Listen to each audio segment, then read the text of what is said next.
오늘 말씀의 제목은 왕직보다 왕의 면모를 이란 제목으로 말씀을 나누겠습니다. 하나님께서는 사울이 하나님이 주신 직분을 남용하는 것을 보셨습니다. 그래서 사울을 버리기로 이미 작정하셨습니다. 그리고 이스라엘의 새로운 왕으로 다윗을 세우셨습니다. 하나님께서 분명히 기름 부어서 세우셨는데 아직 표면적으로는 여전히 사울이 왕의 자리에 오르지는 다윗이 아직은 왕의 자리에 오르지 못하고 사울이 왕직에 있는 것이죠. 우리가 이렇게 하나님께 무엇인가 하나님의 뜻이 이루어질 것이라고 기대하는데 우리의 현실 속에 이루어지지 않으면 우리가 낙담하고 좌절할 때가 있습니다. 다윗의 상도 사실 이런 것이라 이렇다고 할 수가 있죠. 그런데 하나님께서는 이러한 상황 속에서도 다윗으로 하여금 왕직에 아직 오르지 못했지만 왕의 면모를 갖추게 하십니다. 우리가 지난주에 보았던 17장에서 하나님께서 다윗으로 하여금 골리앗을 제거케 하심으로 원래 사울을 세울 때 하나님께서 사울의 왕의 목적을 뭐라고 했습니까? 이스라엘을 블레셋에서부터 구원하는 구원자이다 라는 것을 분명히 밝혔고 사울은 이 일에 열심을 내지 않았어요. 오히려 백성들에게 자신이 어떻게 비추어질까 사람들의 왕이 되기를 원했다라는 거죠. 그래서 그 일을 수행하지 않고 오히려 다윗이 골리앗을 제거함으로 말미암아서 다윗이 하나님께서 보낸 구원자다라는 그런 모습을 확실하게 17장에서 보여줍니다. 그리고 이제 18장에서는 다윗의 다른 면모를 하나님께서 또 세워가는 거죠. 왕으로서 이 언약 백성의 왕으로서의 면모가 어떤 것인가라는 것을 또 은밀하게 하나님께서는 세워가고 계시다는 것이죠. 왕직은 아직 사울이지만 왕직에 오르지는 못했지만 하나님께서는 이렇게 왕으로 세우신 자에게 합당한 왕다운 면모를 갖춰가시는 것을 계속 보여주고 있다는 것이죠. 오늘 본문에서 이제 그것이 드러나는 것입니다. 분명하게 아직까지도 왕은 사울이에요. 그런데 하나님께서는 사람의 눈으로 계수되지 않는 방식으로 다윗을 왕으로 세워가시는 것을 보여줍니다. 그렇기 때문에 우리는 보이는 현실이 아니라 하나님의 다스리심을 봐야 됩니다. 보여지는 현실로 누가 어떤 위치에 있는가라는 식으로 판단하게 되면 우리는 그 판단이 흐려질 수밖에 없는 것이죠. 저 역시도 이제 우리 한국교회 소속된 목사로서 한국교회를 바라보고 있으면 실망스러운 부분이 참 많아요. 엊그저께 며칠 전에 부활주일에 어떤 대형교회에서 대통령이 참여해서 세례도 받지 않는 사람이 성찬에 참여하고 마치 그것이 합당한 것처럼 우리 교단 총회장과 또 다른 유력한 목사들이 모여서 그것을 허용하는 것들 이런 걸 보고 있으면 왜 이렇게 악인들이 저런 자리에 있을까? 그리고 하나님의 성찬을 저렇게 무시할까라는 생각이 들고 자괴감이 듭니다. 그런데 그것은 우리가 하나님의 일하심을 보지 못하는 것이고 표면적으로 보여지는 사건만 사람들만 보기 때문에 그런 생각을 가질 수가 있다는 것이죠. 오늘 본문에서는 이것을 보여줍니다. 그래서 55절부터 58절의 말씀을 보면 사울이 다윗이 누군지를 모른다라고 나와요. 또 군대 장관 아브넬도 다윗이 누군지를 모른다라는 것을 의도적으로 밝히고 있습니다. 근데 우리가 앞에서 이미 보았지 않습니까? 앞에서 사울이 이미 다윗을 만났었고 이 만난 사건이 있는데 사무엘서 저자가 다시 이것을 언급하고 있어요. 이렇게 언급하는 이유는 뭐냐면 다윗이 무명의 사람이었다는 것을 알려주려고 하는 것입니다. 누구도 알지 못하는 사람, 무명의 시골뜨기 뭐 이런 식으로 나타내려고 이것을 기록하고 있습니다. 그래서 무명의 사람이었던 다윗을 하나님께서 왕으로 세워가서 이제 우리가 18장으로 넘어오게 되면 18장 끝부분의 마무리가 어떻게 되어 있냐면 블레셋 사람들의 방백들이 싸우러 나올 때마다 다윗이 지혜롭게 행하게 되고 그 이름이 심히 귀하게 되었다라는 것이죠. 분명히 첫 시작은 자기 나라 왕도 모르고 군사령관도 모르는 무명의 사람이었으나 18장 마지막으로 갔을 때는 그의 이름이 존귀하게 된다라는 것이 확연하게 드러나는 것이죠. 이것이 하나님의 일하시는 방식입니다. 그런데 우리는 그 하나님의 일하심을 잘 보지 못하기 때문에 낙심하고 좌절하는 경우가 너무나 많아요. 그러면 하나님께서 어떻게 일하시는가라는 것을 이제 보아야 되는 거죠. 18장 1절부터 5절의 말씀을 보시면 다윗과 요나단이 처음 만난 장면이 나타나요. 그런데 좀 이상한 것이 있습니다. 우리 상식으로는, 제 상식으로는 이해가 되지 않는 것이 1절과 3절에 반복되는 말씀이에요. 뭐라고 되어 있냐면 요나단의 마음이 다윗의 마음과 하나가 되어 요나단이 그를 자기 생명같이 사랑했다라는 것. 3절에도 보면 요나단은 다윗을 자기 생명같이 사랑했다라는 것을 두 번이나 반복적으로 강조하고 있습니다. 사무엘서 저자가 이것을 강조하고 있는 이유는 이걸 보라는 거죠, 우리한테. 그러면 생각을 해봐야 돼요. 무엇 때문에 요나단이 다윗을 사랑했을까라는 것이죠. 요나단은 어떻습니까? 지금 표면적으로 보면 사울의 아들이에요. 그러면 다음에 왕위를 이어받을 사람이란 말이죠. 그래서 요나단이 굳이 다윗에게 어떻게 사랑할 필요가 없어요. 그런데 사랑한다라고 말하고 있고, 또 우리가 앞서서 14장에서 요나단이 뭐 합니까? 요나단이 자기 무기를 든 소년과 함께 블레셋 진영에 들어가서 블레셋 진영을 다 흐트러 놓습니다. 그러니까 엄청난 공을 세운 것이죠. 더군다나 요나단은 왕의 아들이에요. 그러면 이렇게 공을 세웠고, 이런 공을 세운 사람이라면 얼마나 이제 왕권에 대해서 사람들이 요나단에게 집중하겠습니까? 이렇게 점수를 얻을 상황이에요. 그런데 다윗이 갑자기 등장해서 골리앗을 죽였단 말이에요. 그리고 그 죽이고 사람들한테 환대를 받으면서 다윗이 들어오고 있는 상황. 그 다윗을 요나단이 사랑할 이유가 없습니다. 정치적으로나 어떤 관계적으로 봤을 때는 사랑한다는 것이 좀 이해가 되지 않아요. 그런데도 불구하고 자유주의 신학자들은 이제 어떤 식으로 해석을 하냐면 동성애한 것이다, 뭐 이렇게 해석을 하는 사람들도 있고, 그보다 좀 더 온건한 분들은 뭐라고 말하냐면 고대에 사랑한다라고 이야기하는 것은 언약관계를 맺는 것이다 라고 이야기하면서 이 언약관계는 하나님과의 언약관계가 아니라 주종관계다라고 이렇게 설명을 해요. 그래서 요나단이 선수친 거다. 요나단이 자기 왕권을 뺏길 것 같으니까 아예 다윗을 자기의 종으로 부리면서 주종관계를 설립하려고 이렇게 한 거다. 그래서 3절에 보시면 뭐라고 되냐면 사랑하여 더불어 언약을 맺었다. 그래서 이 언약이 주종관계의 언약이다. 이렇게 해석하는 신학자들이 있습니다. 그런데 그렇게 보기에는 좀 문제가 있어요. 왜냐하면 18장 전체에서 다윗을 사랑한 사람이 요나단만 있는 게 아니에요.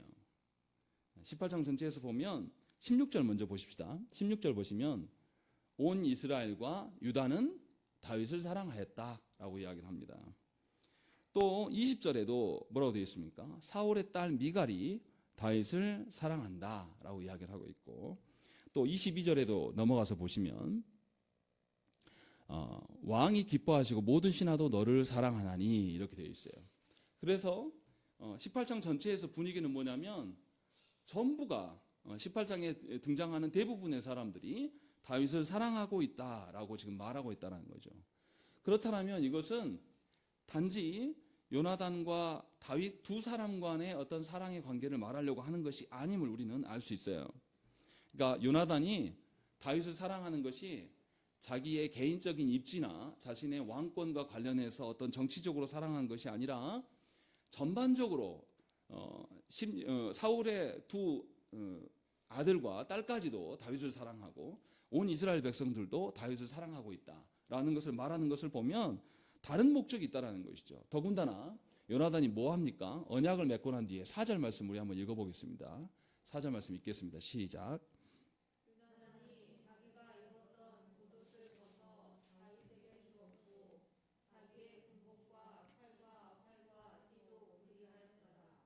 예, 4절에 보시면 요나단이 이해하기 힘든 일들을 해요. 자기가 입었던 겉옷과 또 군복과 칼과 활과 띠까지 싹 줍니다. 이것은 의복을 준 거예요. 근데 어떤 의복이냐면 이 요나단은 왕자입니다. 왕자면 평민이 입었던 옷이 아닐 거란 말이죠. 뭔가 다른 옷이에요. 다시 말하면 자기의 왕권과 관련된 왕의 왕족임을 드러낼 수 있는, 그러니까 차기 왕권을 다윗에게 이양하고 있는 것을 내포하고 있는 이야기입니다. 그러니까 요나단이 지금 이것을 하고 있다는 것이죠. 어떻게 이럴 수 있는가라는 것이 이제 생각이 드는 거죠. 어떻게 그러면 요나단이 다윗에게 차기 왕권을 이양하는 것 같은 그런 태도를 취할 수가 있는 것인가? 라는 것이죠. 우리가 14장의 사건을 다시 생각을 해봐야 돼요. 14장의 사건에서 요나단이 어떻게 합니까? 블레셋이 와서 이스라엘을 모욕할 때에 요나단이 어떻게 할례받지 않은 자들이 어떻게 저럴 수 있냐? 그러면서 우리 14장에서 블레셋 진영을 넘어가려면 어떻게 했습니까? 이름까지 있을 정도로 큰 바위산이 2개나 있었어요. 그것을 넘습니다. 요나단이 하나님의 사명을 위하여서 잘 알고 있었고 사명을 이루기 위하여서 지금 블레셋 진영으로 한 사람의 군사만 데리고 거기를 뛰어들어갈 정도로 요나단은 사명에 민감한 사람이에요. 사울 왕이 처음에 왕직이 되었을 때에 분명하게 사무엘이 밝혀줍니다. 당신은 이스라엘을 블레셋으로부터 구원할 왕이다. 이것이 당신의 사명이다 라는 것을 분명히 밝혀줬고 이 아들 요나단도 이것을 알고 있었기 때문에 이 사명에 따라서 이렇게 2개의 산을 넘을 정도로 그냥 바위산이 아니라 이름까지 명령한 바위산이라면 굉장히 험한 산이겠죠. 그 산을 넘어서 블레셋 진영에 넘어가서 단 2명이서 그 진영을 흐트러 놓습니다. 그래서 그 2사람이 혼란케 함으로 말미암아서 블레셋이 완전히 와해됩니다. 그날 이런 것을 우리가 볼 수 있어요. 그러니까 요나단은 완전히 하나님의 사명에 집중한 사람이고 사명에 예민한 사람임을 성경은 말씀하고 있어요. 또 어떻습니까? 사무엘상 14장 29절과 30절 말씀에는 아예 대놓고 이야기를 합니다. 사울 왕이 블레셋을 적군의 앞에 두고 있고 블레셋이 이미 싸움에서 져가고 있어요. 그런데 사울이 뭘 명합니까? 금식을 갑자기 선포해요. 금식을 선포하는 이유가 뭐라고 그랬습니까?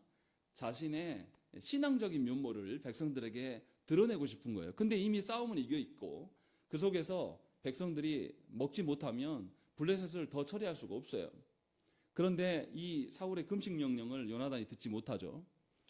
듣지 못할 때에 듣지 못하고 본인이 그것을 이제 꿀을 찍어서 먹습니다. 그때 이제 뭐라고 합니까? 요나단이 주변에서 병사가 왕이 이거 금한 겁니다. 그러자 요나단이 뭐라고 말합니까? 왕이 잘못한 거다. 이 일로 인하여서 오히려 원수 블레셋을 처리하기가 더 어려워진다라는 것을 평가하는 거예요. 이것은 요나단이 교만한 것이 아니라 요나단의 생각에는 혈육 관계보다 하나님과의 언약 관계가 훨씬 중요한 사람이었던 것을 우리가 알 수 있어요. 이렇게 하나님의 사명에 예민한 사람이 지금 서 있다라는 거죠. 그리고 다윗이 골리앗을 대할 때 어떻습니까? 다윗도 요나단과 비슷한 멘트를 많이 해요. 할례받지 못한 자가 무려 40일이나 이스라엘 진영 앞에 와서 계속 이스라엘을 모욕합니다. 그때 다윗이 할례받지 못한 자가 저렇게 하고 있는 것에 우리가 어떻게 가만히 있을 수 있냐. 그래서 본인이 뛰쳐나가죠. 이렇게 요나단과 다윗이 하나님의 사명 앞에서 꼭 닮아 있어요. 무엇을 말하는 거냐면 요나단과 다윗이 서로를 보면서 하나님의 사명이 무엇인지를 발견한 것이고 서로에게 같은 사명을 띈 사람으로서 큰 힘을 얻고 위로를 얻었다라는 것입니다. 그래서 1절과 18장 1절과 3절 말씀에 반복적으로 요나단이 다윗을 자기의 몸처럼 사랑했다. 자기 생명처럼 여겼다라는 이야기가 나오고 중요한 것이 1절에 나와 있어요. 요나단의 마음이 다윗의 마음과 하나가 되었다라는 것. 이 마음이 하나가 되었다라는 것은 하나님이 주시는 사명에 대한 일치감을 지금 말하고 있는 것입니다.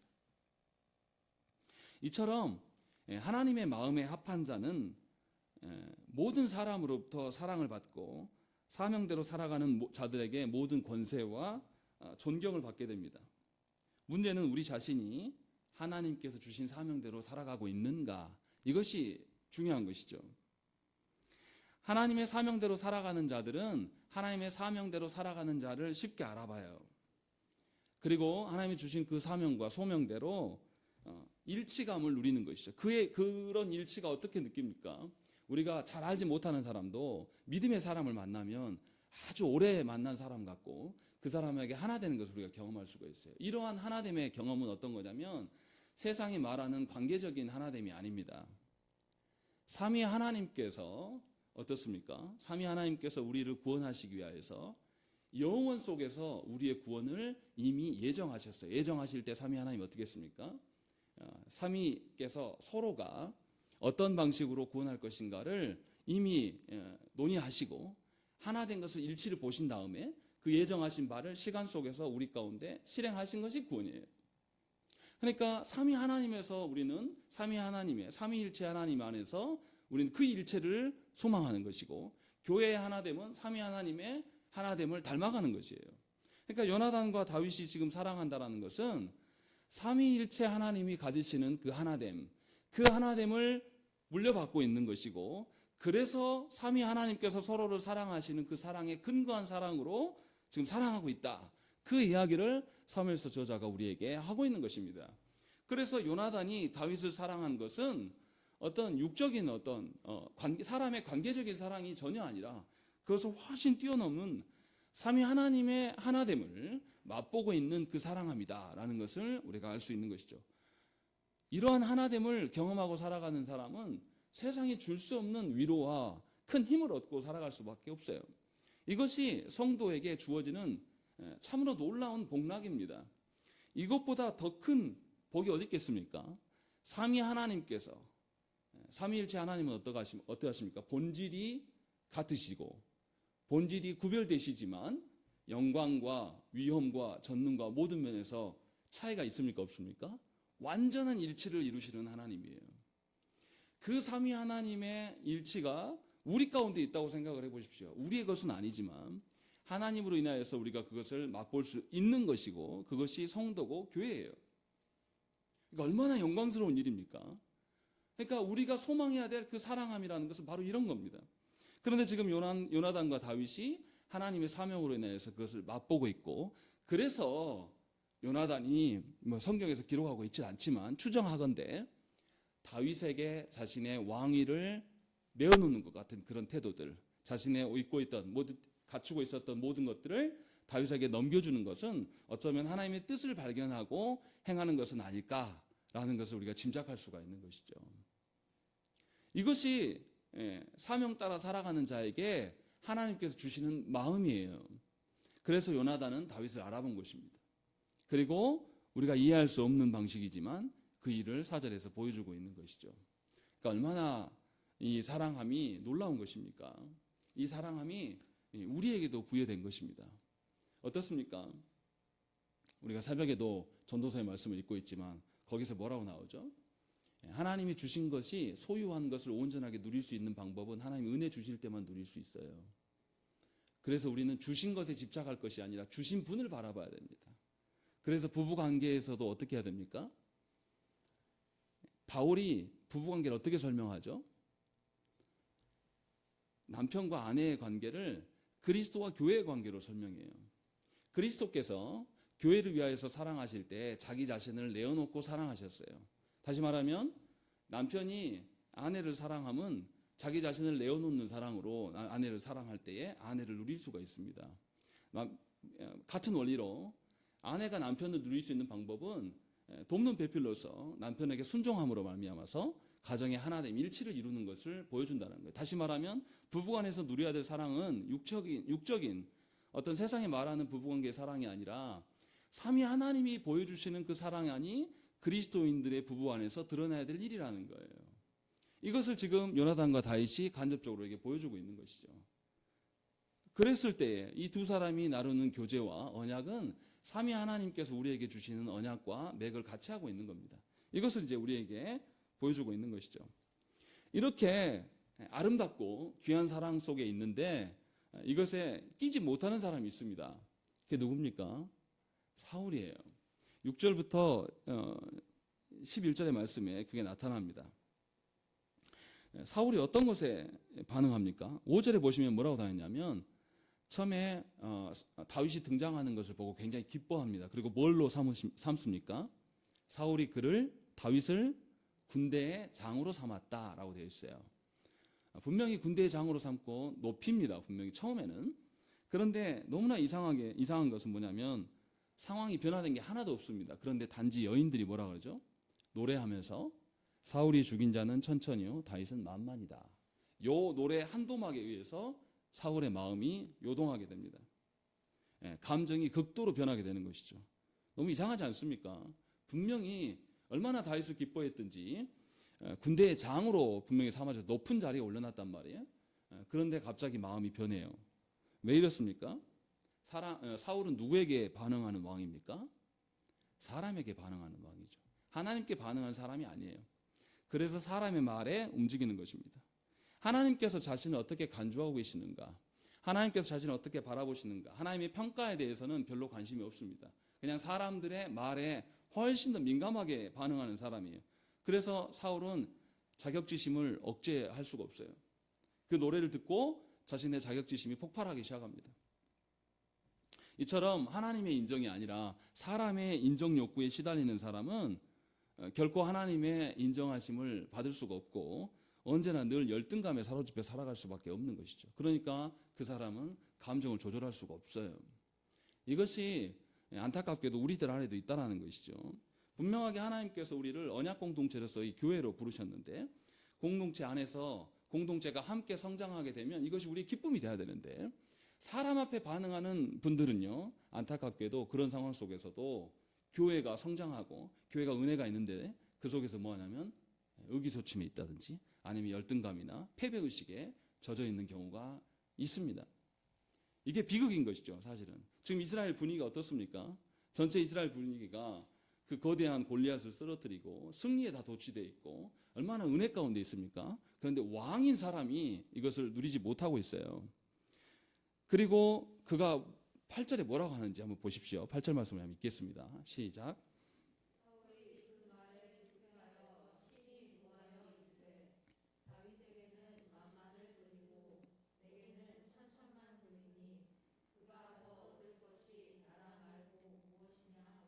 예, 사울이 지금 무슨 이야기 하냐면 갑자기 나라 이야기를 합니다. 그가 얻을 게 나라 말고 뭐가 있겠냐라고 이야기하는 거죠. 자기가 이제 혼자 떠올린 게 아니에요.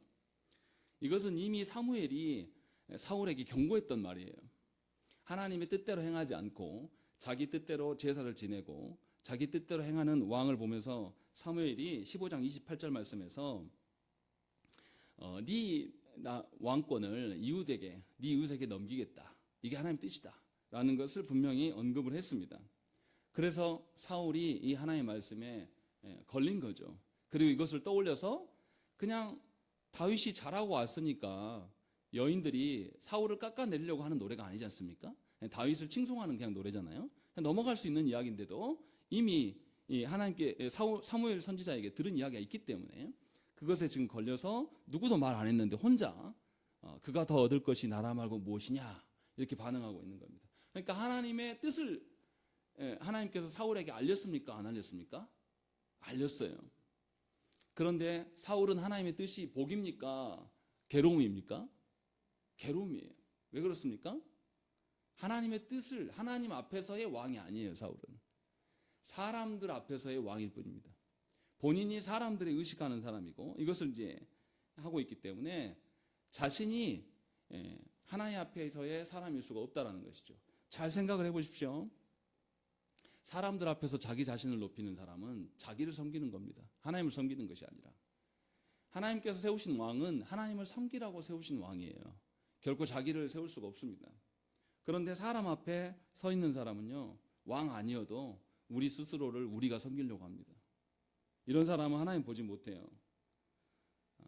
세례요한이 뭐라고 합니까? 세례요한이 예수님보다 6개월 먼저 이 땅에 오셔서 세례요한은 놀랍게도 뱃속에 있을 때부터 태중에 있을 때부터 하나님께서 사용하셔요. 그래서 예수님이 마리아에게 임신돼 가지고 왔을 때 복중에서도 반응하는 사람이에요. 놀라운 사람이죠. 그런데 세례요한이 무슨 이야기 하냐면 요한복음 3장 30절 말씀에 그는 흥하여야 하겠고 나는 쇠하여야 하리라 라고 말씀합니다. 자신에게 지목하지 말라는 거죠. 자신은 오실 메시아를 예비할 사람일 뿐이지 그 이상도 이하도 아무것도 아니다 라고 말하면서 그가 높아지면 되는 것이고 나는 쇠하여지는 것이 내 몫이다 라고 아예 말합니다.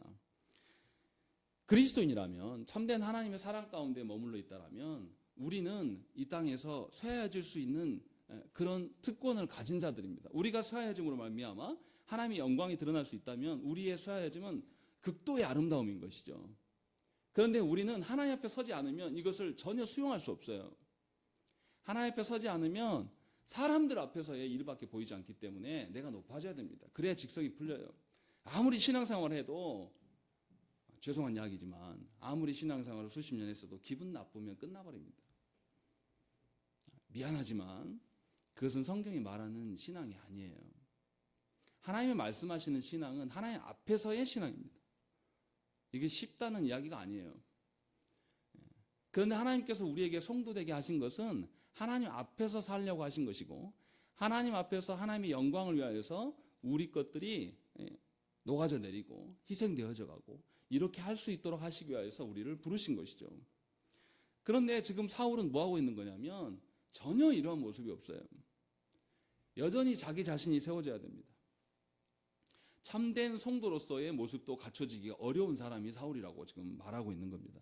그래서 다른 사람들의 말도 아니고, 그 당시에 여인들은 어떻습니까? 죄송하지만 여인들을 인구에 포함합니까? 안 합니까? 그 당시에는 여인들을 인구에 포함하지 않는 아주 천한 존재로 본단 말이에요. 그런데 그 여인들의 말에 휘둘리는 왕이면 얼마나 심각합니까? 이것을 우리에게 보여줘요.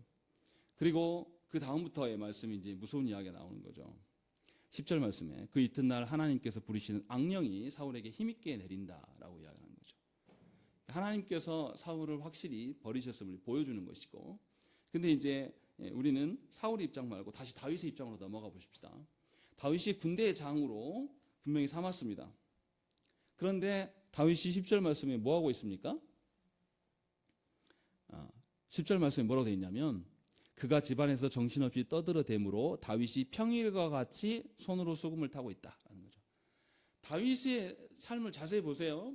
다윗이 이미 사울이 왕이었는데 하나님께서 기름 부어서 왕으로 세웁니다. 그런데 왕으로 쉽게 올라갑니까? 못 올라가요. 한참 동안을 사울에게 쫓기는 인생을 살고 유다에서 왕이 되긴 하지만, 남유다에서 왕이 되지만 7년 6개월을 거기서 머물고 전체 통합 이스라엘 왕이 되는 동안에 또 기다려야 된단 말이죠. 쉽게 왕이 된 사람이 아니에요. 굉장히 오랜 기다림이 필요했던 자예요.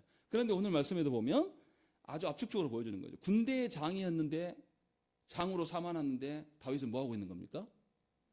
군대의 장이면 군 부대 가서 거느리고 해야 될 거 아닙니까? 이거 안 해요. 평일과 같이 사울의 수발을 들고 있는 거예요. 분명히 군대의 장으로 세워놨는데 군대의 장으로 올라가 보지 못합니다. 다윗의 인생이 그런 인생이에요. 여러분들 어떻습니까? 다윗을 보면서 굉장히 멋있는 인생이라고 생각하실지 모르겠는데 저는 별로 부럽지 않아요. 왜냐하면 차라리 하나님이 기름 부지 마시지, 기름 부어놓고 한두 해도 아니고 이렇게 장기간 동안 하나님 기다리게 하시면 얼마나 애가 타겠습니까? 그리고 하나님 기름 부으심 때문에 다윗은 어떻게 됩니까? 자기 장인어른에게 쫓기는 인생을 살아요. 얼마나 괴롭겠습니까? 하나님께서 우리를 사랑하신다고 말씀하셔요. 여러분들을 사랑하신다고. 그래서 여러분들을 택하셨다고 이야기를 합니다. 그런데 여러분들 삶 달라지십니까? 안 달라진단 말이에요. 여전히 내 삶에는 문제가 있고 내 가정에도 문제가 있고 내 삶의 모든 영역에서 문제 없는 것이 없어요. 그럼 우리가 이제 답답하죠. 이게 도대체 뭐냐? 왜 하나님 나를 사랑하신다고 했는데 왜 내 삶이 이런 것이냐?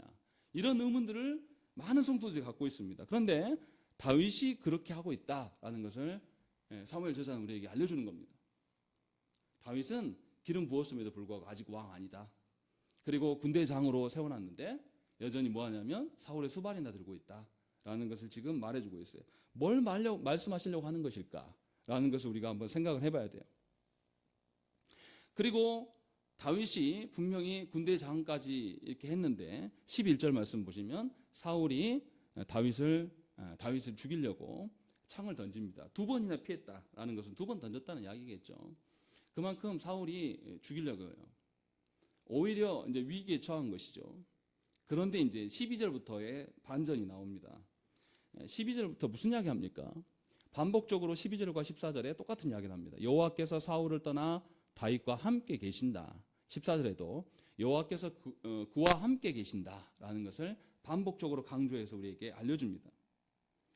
보여지기로는 다윗이 왕위에 오르지도 못했고 왕위에 올라갈 것 같은 어떤 전조도 없고 또 군대의 장으로서 올라갈 만한 어떤 그런 모습도 전혀 없고 여전히 사울의 수발을 들다가 죽을 뻔한 상황이지만 하나님은 그와 함께 계신다라는 것을 두 번이나 강조하고, 놀라운 것은 뭐냐면 하나님이 함께 하시기 때문에 사울이 어떻게 합니까? 12절에 보시면 사울이 다윗을 두려워한다라고 이야기를 하고 있습니다.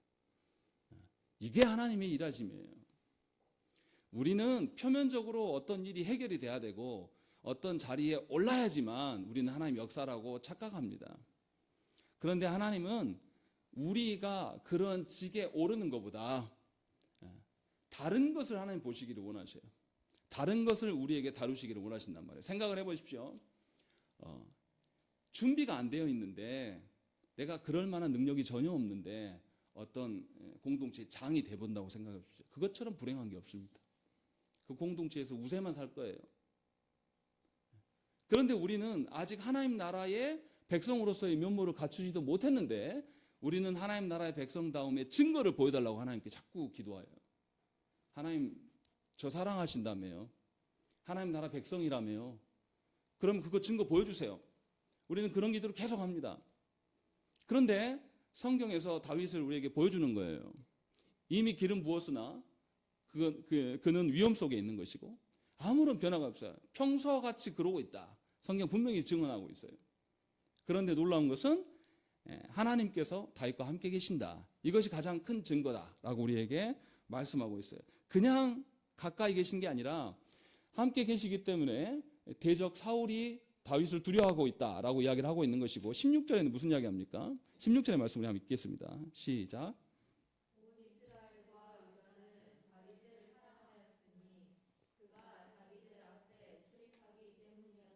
예, 분명하게 하나님께서는 다윗과 함께 계심으로 15절에 사울은 다윗이 크게 지혜롭게 행함을 보고 그를 두려워하였으나 백성들은 이스라엘과 유다는 다윗을 사랑했다라는 거죠. 그런데 다윗이 어떻게 지혜롭게 행동했냐면 그가 다윗이 자기들 앞에서 출입하였다라고 이야기해요. 이게 무슨 의미입니까? 사울은 백성들 별로 관심 없어요. 그냥 자기 추앙 받는 일에만 열심히란 말이에요. 그런데 다윗은 아직 왕이 아님에도 불구하고 누구 앞에서 지금 왔다 갔다 하고 있다고요? 백성들 앞에서. 백성들을 살피고 백성들과 함께하는 왕이다라는 것을 16절에서 보여주는 겁니다. 이게 하나님이 주신 지혜다라는 것이죠. 누가 더 왕의 면모를 갖췄다는 것이죠? 다윗이라는 거예요. 하나님께서 함께 계시면서 다윗에게 왕의 면모를 하나님께서 하나 둘씩 갖춰져 가게 하고 계심을 우리는 알 수 있어요. 이것이 하나님의 일하심이에요. 왕직에 바로 올리는 것이 우리는 목적이지만 하나님은 우리에게 왕의 면모를 갖추라고 말씀하시는 거예요. 우리에게 적용하면 우리는 하나님 나라의 백성다움을 하나님께 증거로 보이라고 말씀하시지, 우리가 요구하지만 하나님은 하나님 나라 백성다움을 우리에게 요구하신다는 거죠. 이것이 하나님께서 우리를 돌보시는 방편이에요. 그래서 다윗이 합당한 권세의 자리에 아직 높아지지 않았음에도 불구하고 백성들을 위하여서 서 있는 왕임을 우리가 알 수가 있어요. 어떻습니까? 하나님께서 로마서 13장 1절 말씀 보면 세상의 모든 권세는 누구로부터 나온다고 말합니까? 하나님으로부터 온다라고 말씀하신 거예요. 그러면 그 권세의 주인은 하나님이셔요. 그러면 그 권세를 누구를 향해서 써야 됩니까? 하나님이 주신 백성들을 위하여서 그 권력의 혜택이 돌아가야 돼요. 이것이 하나님께서 세우신 리더자들에게 주신 권세예요. 그러면 마땅히 언약 백성의 왕은 자기의 왕권을 가지고 자기를 강화시킬 것이 아니라 백성들에게 그 수혜자가 될 수 있도록 행동해야 되는 것이죠. 다윗이 지금 그것을 16절에서 보여주는 겁니다. 왕직에 아직 오르지 않았지만 지금 벌써부터 왕의 면모를 갖고 있고 이렇게 하기 때문에 백성들이 다윗을 사랑한다라고 이렇게 말씀하고 있는 거예요. 그러니까 하나님께서 우리에게 복 주신다는 의미는 우리가 어떤 직이 올라가고 우리의 문제가 눈에 보이듯 해결되고 막 이래서가 아니라 하나님 나라 백성다워지는 것이 훨씬 더 중요한 이야기다라는 것을 우리에게 말씀하고 있는 거예요. 그래서 18장에서 지금 보여주는 건 뭡니까?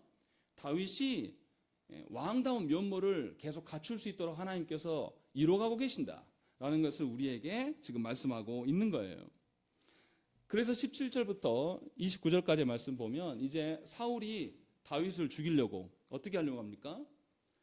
자기의 손에 피를 묻히지 않은 채로 블레셋에게 넘겨서 다윗을 제거하고 싶은 마음에 들어서 사위가 될 것을 제안합니다. 그런데 사울이 두 딸을 다 이용해요. 맏딸 메랍과 또 미갈을 다 이용합니다. 그런데 생각을 해보십시오. 다윗과 결혼시키고 다윗이 죽었어요. 그럼 자기 딸은 어떻게 살죠? 과부로 살 거 아닙니까? 근데 사울이 어떤 왕이에요? 자기의 욕망을 위해서는 딸도 희생시킬 수 있는 왕이에요. 별로 관심 없습니다. 딸들에 대해서. 그냥 두 딸을 이용해서 어떻게 해서든지 다윗을 죽일 생각을 합니다. 그게 17절에 아예 나와 있죠. 내 손을 그에게 대지 않고 블레셋 사람들의 손을 그에게 대게 하리라. 이렇게 죽이겠다라는 것이고, 뒤에서도 또 같은 말을 이야기를 합니다. 기회만 있으면 다윗을 제거하려고 해요. 그런데 놀라운 것은 뭐냐면 다윗이 사울의 게임에 넘어가지 않습니다. 18절과 23절 말씀이 뭐라고 그러냐면요. 내가 누구며 이스라엘 중에 내 친속이나 내 아버지 집이 무엇이기에 내가 왕의 사위가 되리이까? 라고 하면서 겸손의 태도를 잃지 않아요. 또 23절에도 보면 뭐라고 합니까? 다윗이 이르되 왕의 사위 되는 것을 너희는 작은 일로 보느냐? 나는 가난하고 천한 사람이다 라고 이야기합니다. 당시에는 이제 신부를 데려올 때 지참금을 줘야 한단 말이죠. 그런데 다윗은 그럴 돈이 없다라고 이야기를 해요. 그러자 그 뒤에 사울이 이제 신하들을 시켜서 뭐라고 하냐면 25절 말씀에 왕이 아무것도 원하지 아니하고 다만 원수의 보복으로 블레셋 사람의 표피 100장을 필요로 한다라고 이야기. 100명을 죽이고 와라 이거죠. 이것을 지금 말합니다. 이렇게 해서 또다시 다윗을 죽이려고 해요. 그런데 어떻게 합니까? 다윗이 군사들을 이끌고 가서 부하들과 함께 가서 200명을 죽입니다. 그러니까 사울이 원하는 것의 2배를 가져다가 줘요. 그럼 어떻게 됩니까? 사울이 판 함정으로 인해서 다윗은 더 어떻게 되죠? 백성들 앞에 더 부각되는 왕의 면모를 갖추게 되는 겁니다. 왕이 100명을 원했는데 다윗은 200명을 치고 와요. 그리고 그 증거로 표피를 갖다 줍니다. 이렇게 해서 백성들이 볼 때 어떻게 하죠? 정말 훌륭한 사람이라는 거죠. 정말 대단한 인물이라는 것을 확증이 되는 거죠. 사울이 판 함정이 도리어 다윗에게 유익이 돼요. 이것을 우리에게 보여주는 것이죠. 그래서 28절에 뭐라고 합니까? 여호와께서 다윗과 함께 계심을 사울이 보고 알았다. 그리고 사울의 딸 미갈도 그를 사랑한다라고 이야기하는 것이죠. 사울이 하면 할수록 어떻게 됩니까? 그것이 다윗에게 어려움이 아니라 고난이 아니라 도리어 그것이 다윗의 왕의 면모를 부각시키고 사람들로 인해서 존경받는 구조로 바뀌어요. 심지어 자기 딸도 더욱더 딸 미갈도 더욱더 다윗을 사랑하는 구조로 하나님 바꾸신다는 것이죠. 그러니까 우리가 소망해야 될 건 뭡니까? 하나님께서 우리를 하나님 나라 백성답게 바꾸는, 우리가 하나님 나라 백성 다음에 면모를 갖추는 것이 훨씬 중요하다는 거예요. 우리가 어떤 직에 오르고 우리가 기대하는 대로 많은 사람들이 교회에 차고 넘쳐서 거대해지고 힘이 써지는 것이 우리의 목적이 되면 우리는 반드시 타락합니다. 하나님을 찾지 않게 돼 있다는 거죠. 그런데 분명하게 오늘 본문에서는 하나님께서는 다윗이 타락하지 않도록 거짓된 왕도 보여주시고 그 밑에서도 얼마든지 왕의 면모를 갖출 수 있는 구조로 하나님께서 그를 인도하심을 우리에게 보여주는 거예요. 더 놀라운 것은 30절의 말씀이에요. 이스라엘 백성들만 아니라 블레셋까지도 누구의 이름을 더 귀하게 여깁니까? 다윗의 이름을 더 귀하게 여깁니다. 그래서 나중에 다윗이 사울에게 쫓겨서 어디로 도망하죠? 블레셋으로 도망해요. 그때 블레셋 사람들이 다윗을 죽입니까? 안 죽입니까? 죽이려 했다가 안 죽여요. 왜냐하면 다윗의 이름을 알거든요. 다윗의 이름의 가치를 하나님께서 얼마나 높이셨는지 그 사람들도 다윗을 잘 알아요. 그래서 죽이지 않고 장수로 활용합니다. 이것이 하나님께서 우리를 사용하시는 방편이에요. 우리를 지키시는 방편이에요. 그러니까 하나님 나라의 백성다운 면모를 우리가 갖추고 있으면 세상이 우리를 함부로 할 수 없습니다. 하나님 나라의 백성다운 면모를 우리가 충분히 갖추는 것이 하나님의 은혜를 누리는 것이고 하나님의 돌보신 가운데 살아가는 길이라는 것이죠. 이것이 하나님께서 우리에게 주시는 베푸시는 은혜예요. 얼마나 이게 영광스러운 일입니까?